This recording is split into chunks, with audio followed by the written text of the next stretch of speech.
প্রিয় এইচএসসি 2024, আমরা তোমাদের বায়োলজি সেকেন্ড পেপারের সাজেশন নিয়ে আজকে হাজির হয়েছি। আজকের সাজেশনটাও আগেরটার মতোই থাকবে। তোমাকে সিস্টেমেটিক ওয়েতে পড়ালেখা করতে হবে। কিভাবে তুমি কি করবা সেটা দেখো। যে আমাদের এখানে 7টা অধ্যায় আছে, আর আগেই বলছি 8টা প্রশ্ন থাকে, এর মধ্যে যেগুলো 5টা আনসার করলেই তোমার যথেষ্ট। এই 8টার মধ্যে আমাকে আগে সিলেক্ট করতে হবে আমি কোন কোন অধ্যায়টা থেকে প্রশ্ন আনসার করব বা যেটা আমার কাছে ইজি লাগে। আমি যদি বলি এখানে আমার কাছে ইজি এই যে 3, 4, 5, 6 এবং 7, আমি প্রথম দুইটাকে স্কিপ করতে পারি, কারণ প্রথম অধ্যায়টা অনেক মুখস্থের জিনিস, যদিও সোজা।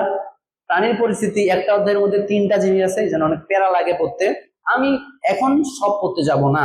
হ্যাঁ, যারা পড়ে ফেলছি আগে, খুব ভালো প্রিপারেশন, তাদের জন্য কোনো প্যারা নাই। বাট যাদের ক্ষেত্রে গ্যাপ আছে বা এখনো ওইভাবে পড়া হয় নাই, তারা হচ্ছে কি এই 3টা 5টা অধ্যায় তোমরা কি করতে পারো, সিলেক্ট করতে পারো। কারণ যে কোনো একটা অধ্যায় থেকে তো এটা থেকে একটা অথবা দুইটা আসতে পারে, এটা থেকেও একটা অথবা দুইটা আসতে পারে, এটা থেকে একটা, এটা থেকে একটা, আর এটা থেকে একটা অথবা দুইটা।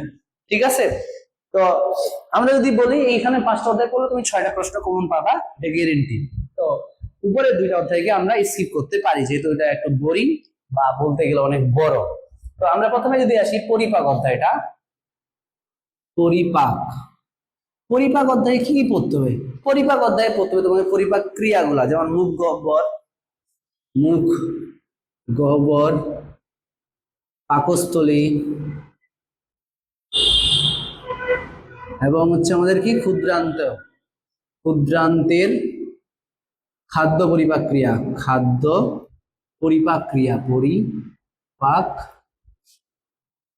ক্রিয়া। ঠিক আছে, 1 নাম্বার পয়েন্ট।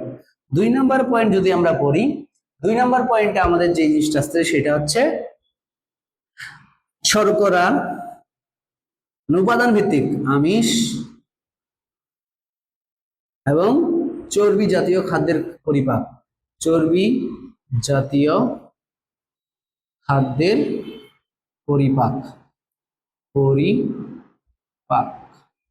3 নম্বরে যদি আমরা আসি, পরিপাকে যকৃৎ ও অগ্নাশয়ের ভূমিকা এবং 4 নম্বর পয়েন্ট যদি আমরা বলি বিএমআই এবং স্থূলতা। এই কয়টা টপিক তোমাকে পড়তে হবে এখান থেকে। ঠিক আছে? এবার যদি আমরা যাই রক্ত সঞ্চালন অধ্যায়টা। রক্ত সঞ্চালন, এই সঞ্চালন অধ্যায় থেকে বেশি কিছু না, তোমার হৃৎপিণ্ডের লম্বচ্ছেদ, কপাটিকা, হৃদচক্র এবং রক্ত সংবহন প্রক্রিয়া, চিত্র সহ এখান থেকে আমাদের গ অথবা ঘ প্রশ্ন আসার সম্ভাবনা আছে। আরেকটা টপিক যদি যাই, এখানে আরেকটা যদি মায়োজেনিক রেগুলেশন, মায়োজেনিক নিয়ন্ত্রণ, এখান থেকে আসার মতো সম্ভাবনা। তারপর যদি আমরা বলি 2 নাম্বার পয়েন্টে, সেখানে হচ্ছে আরবিসি, ডাব্লিউবিসি এবং কি প্লেটলেট পার্থক্য, ডাব্লিউবিসির প্রকারভেদ এবং রক্ততঞ্চন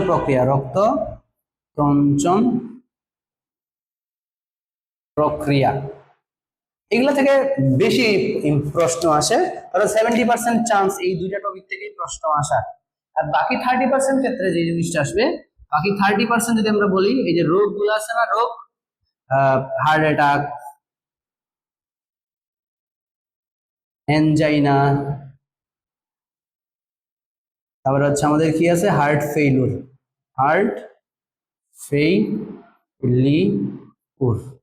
এই অংশটুকু থেকে। আর হচ্ছে যে এনজিওপ্লাস্টি থেকে যদি আসে, এনজিওপ্লাস্টি, এইটা খুবই লেস ইম্পর্টেন্ট, বাট এই 2টা টপিক আমার খুব বেশি। হৃৎপিণ্ডের লম্বচ্ছেদ, কপাটিকা, হৃদচক্র, রক্ত সংবহন, মায়োজেনিক নিয়ন্ত্রণ, এখান থেকে আসার সম্ভাবনা বেশি। আর হচ্ছে আরবিসি, ডাব্লিউবিসি, প্লেটলেট থেকে যদি প্রশ্ন আসে, ডাব্লিউবিসি প্রকারভেদ আসবে, আর হচ্ছে আমাদের রক্তত্বজন প্রক্রিয়াটা সম্পর্কে পরীক্ষা আসতে পারে, এবং এই সবগুলোর মধ্যে পার্থক্য। এখান থেকে দুইটা প্রশ্ন যদি আসে তাহলে এইটা এবং এইটা, আর রোগ থেকে 30% সম্ভাবনা আছে, সো একটু দেখে নিতে পারো। এরপরে আমরা যদি যাই কোনটা, শ্বসন ও শ্বাসক্রিয়া। শ্বসন ও শ্বাসক্রিয়া অধ্যায়টা যদি আমরা দেখি, এই অধ্যায় থেকে আমাদের কি আছে, শ্বাসক্রিয়া। প্রথমে আসি অক্সিজেন ও কার্বন ডাই অক্সাইড পরিবহন। অ্যালভিওলাসের গঠন, অ্যালভিওলাসের গঠন। 3 নাম্বার যদি আমরা আসি সেটা হচ্ছে কি, শ্বাস ক্রিয়া, প্রশ্বাস এবং নিঃশ্বাস ক্রিয়া, ঠিক আছে। আর শ্বাসরঞ্জকের ভূমিকা, এইটা থেকে একটা টাইপ প্রশ্ন আসতে পারে। আর 2 নম্বরে আসতে পারে রোগ থেকে, রোগের মধ্যে সাইনুসাইটিস, যেখান থেকে সাইনোসের কারণ এবং বিশেষ করে যে সাইনাস গুলো আছে, সাইনাস গুলোর অবস্থান এবং প্রদাহের ফলে কি সমস্যা হয় সেটা। আর ওটিটিস মিডিয়া, হ্যাঁ, এখান থেকে কি বলবা, রোগের লক্ষণ, আর হচ্ছে কি প্রতিকার প্রতিরোধ। এই কয়েকটা জায়গা পড়লেই যথেষ্ট। তবে এই যে আমার এই পয়েন্ট 3টা, 1, 2, 3, এই জিনিসটা আমার বেশি ইম্পর্টেন্ট, ঠিক আছে। কার্বন ডাই অক্সাইড এবং অক্সিজেন পরিবহন, অ্যালভিওলাসের গঠন এবং শ্বাসক্রিয়ার কার্যক্রমটা, ঠিক আছে। তো আমি একটু আমার বই প্রমোশন করে নেই, যে এই যে বইটা আছে, তোমরা এই বইটা যদি কিনো বা অর্ডার দাও, নাইট বিফোর এক্সাম, খুব ভালো একটা বই হবে তোমাদের জন্য। কারণ এখানে আমরা প্রত্যেকটা অধ্যায়ের প্রত্যেকটা টাইপে কিভাবে প্রশ্নগুলো আসবে, জ্ঞানমূলক, অনুধাবনমূলক এবং কি তোমার যত প্রকারের সৃজনশীল আসনের মতো আছে সবগুলো আমরা টাইপ ভিত্তিক দিয়ে দিছি। তোমাদের বইটা খুবই হেল্পফুল হবে। তোমরা যদি অর্ডার করতে চাও তাহলে তোমাদের যে স্ক্রিনে দেওয়া নাম্বারে তোমরা হোয়াটসঅ্যাপে অর্ডার করতে পারো, অথবা আমাদের পেজ থেকেও অর্ডার করতে পারো। এরপরে আমরা আসি চলন ও অঙ্গ চালনা।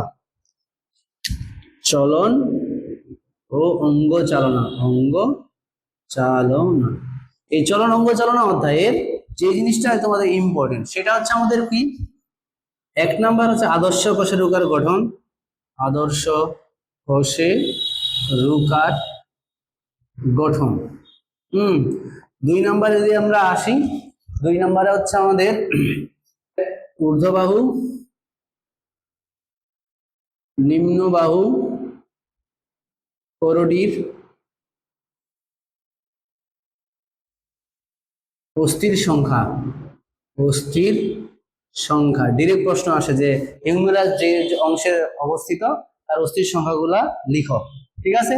3 নম্বরে যদি আমরা যাই, অস্থির গঠন, হ্যাবারশিয়ান তন্ত্র, তাহলে তরুণাস্থি, অস্থি তরুণাস্থির মধ্যে কি পার্থক্য। এইখান থেকে একটা অংশ। আর একটা যদি আমরা বলি যে পেশি টান দেয়, ধাক্কা দেয় না, এখান থেকে কনুই সঞ্চালন,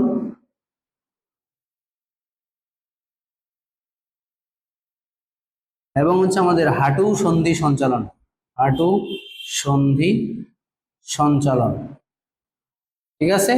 এবং লাস্ট যদি আমরা বলি এবং মোস্ট ইম্পর্টেন্ট এখান থেকে, সেটা হচ্ছে ঐচ্ছিক, অনৈচ্ছিক ও হৃৎপেশির গঠন ও পার্থক্য। এইটা হচ্ছে সবথেকে বেশি ইম্পর্টেন্ট, ঐচ্ছিক, অনৈচ্ছিক এবং হৃৎপেশির গঠন এবং পার্থক্য। তারপরে ইম্পর্টেন্ট হচ্ছে আমাদের এই অংশটুকু, পেশিটা, অর্থাৎ তুমি কিভাবে হাত সঞ্চালন করো সেইটা। আর এইটার জায়গার মধ্যে আমাদের এই অংশটুকু ইম্পর্টেন্ট, অস্থির গঠন, বিশেষ করে হ্যাবারশিয়ান তন্ত্র এবং অস্থি এবং তরুণাস্থির মধ্যে পার্থক্য। এগুলো করলেই আমাদের যথেষ্ট। আমাদের পরের অধ্যায়টা যদি আমরা দেখি, জিন তত্ত্ব ও বিবর্তন।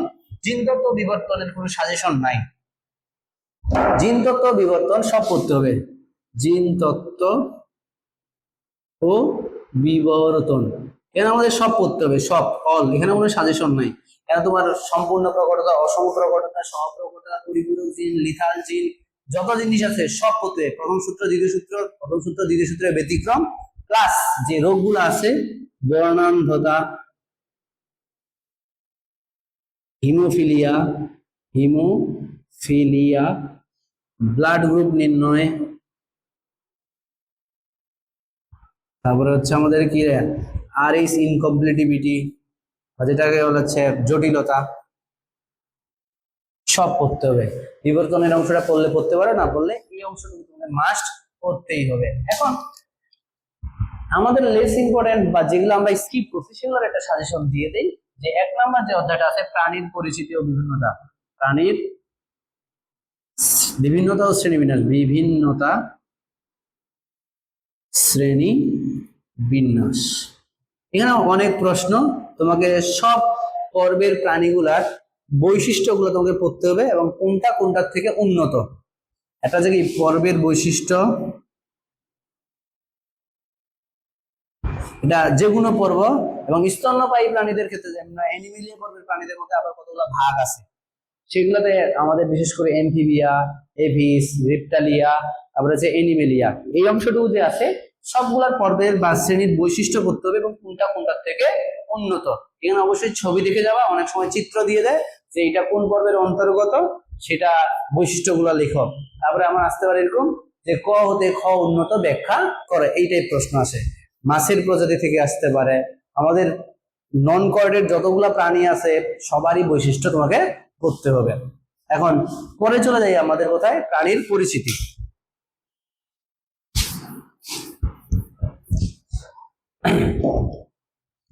আমরা যদি প্রাণীর পরিচিতি দেখি, এখানে 3টা অধ্যায় আছে প্রাণীর পরিচিতি। এই প্রাণী পরিচিতির মধ্যে 3টা অধ্যায় আছে, একটা হাইড্রা,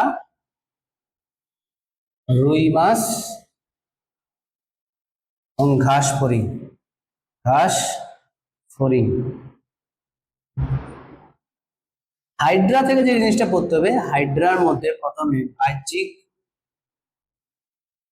গঠন, অভ্যন্তরীণ গঠন, অভ্যন্তরীণ গঠন, অর্থাৎ এখানে ইপিডার্মিস, গ্যাস্ট্রোডার্মিস, দুইটাই পড়তে হবে।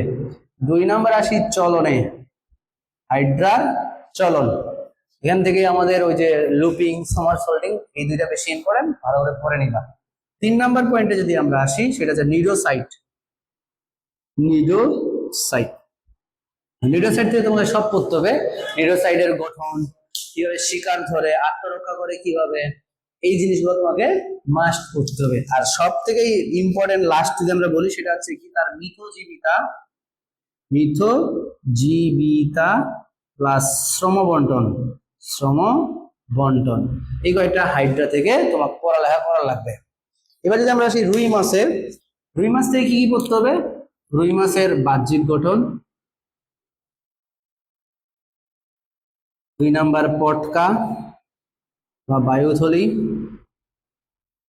3 নাম্বার আমাদের হার্ট ও রক্ত সংবহন, রক্ত সংবহন, যেখানে ধমনীতন্ত্র, ধমনী ও শিরাতন্ত্র পড়ে নিতে হবে, শিরাতন্ত্রের ছবি, ঠিক আছে। আর যদি আমরা পড়ি রুই মাছের সংরক্ষণটা করে নিতে পারি, ঠিক আছে। অনেক সময় ফুলকার গঠন আসে, ফুলকার গঠন ও শ্বাসক্রিয়া, ফুলকার গঠন এবং শ্বাসক্রিয়া। এবং ঘাস ফড়িং থেকে কি বলবা, ঘাস ফড়িং থেকে রক্ত সংবহন, তারপরে ওদের চোখ, দর্শন কৌশল, এই অংশটুকু পড়লেই আমার মনে হয় যে কমন চলে আসবে, ঠিক আছে। তো তোমরা এই যে ইয়াটা দিলাম, তোমরা হচ্ছে 5 থেকে পরিপাক ও শোষণ, রক্ত সঞ্চালন, শোষণ ও শ্বাসক্রিয়া, চলন অঙ্গচলন এবং জীবতত্ত্ব বিবর্তন, এই 5টা অধ্যায় থেকে তোমরা সৃজনশীল গুলাকে কি আনসার করতে পারো। আমাদের এই যে বায়োলজি সেকেন্ড পেপার বইটা দেখতেছো, এই বইয়ে আমাদের তোমাদের নাইট বিফোর এক্সামের জন্য খুব হেল্পফুল একটা বই। এই বইয়ের মধ্যে তোমরা প্রত্যেকটা অধ্যায়ের টাইপ ভিত্তিক, আমরা যেভাবে টাইপ ভিত্তিক সাজেশন গুলো দিলাম, এই টাইপ ভিত্তিক প্রশ্নগুলো সাজানো আছে। কিভাবে উত্তরগুলো দিতে হবে সেটাও সুন্দর করে দেওয়া আছে। তোমার পরীক্ষার আগে এই বইটা পড়ে যদি যাও তুমি 50-এ 50 একদম 100% গ্যারেন্টি কমন পাবাই।